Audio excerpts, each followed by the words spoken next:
Imam Ali, peace be upon him, is not only for Muslims but for all humanity who are searching for the meaning of life and true wisdom.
Sermon 208.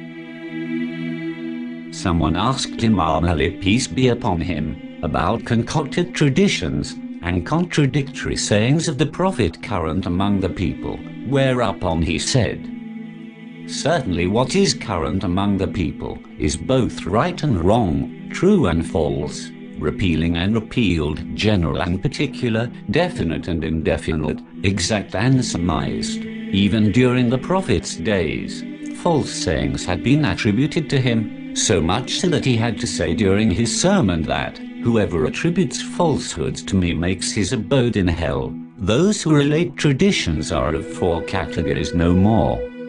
First, the lying hypocrites.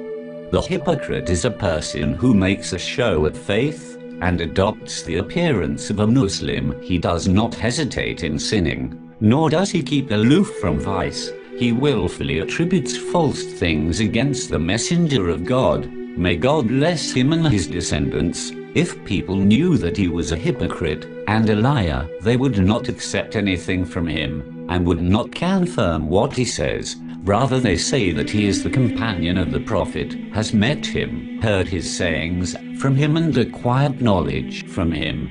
They therefore accept what he says. God too had warned you well about the hypocrites and described them fully to you. They have continued after the Holy Prophet. They gain positions with the leaders of misguidance and call us towards hell through falsehoods and slanderings. So they put them in high posts and made them officers over the heads of the people, and amassed wealth through them. People are always with the rulers and after this world, except those to whom God affords protection. This is the first of the four categories. Second, those who are mistaken. Then there is the individual who heard a saying from the Holy Prophet, but did not memorize it as it was, but surmised it. He does not lie willfully. Now, he carries the saying with him, and relates it, acts upon it, and claims that I heard it from the Messenger of God. If the Muslims come to know that he has committed a mistake in it, they will not accept it from him, and if he himself knows that he is on the wrong, he will give it up.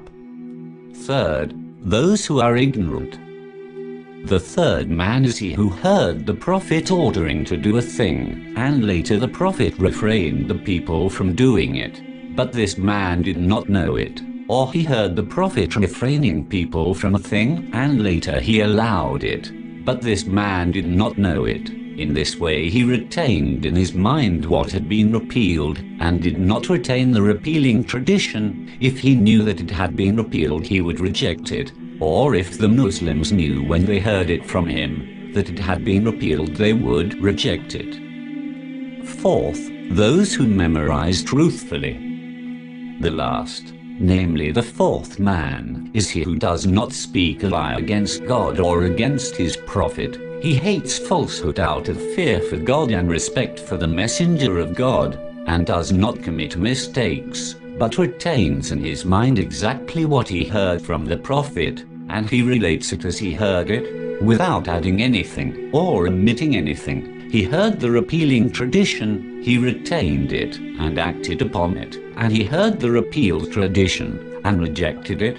He also understands the particular and the general, and he knows the definite and indefinite, and gives everything its due position. The sayings of the Prophet used to be of two types. One was particular, and the other common. Sometimes a man would hear him, but he would not know what God, the glorified, meant by it, or what the messenger of God meant by it.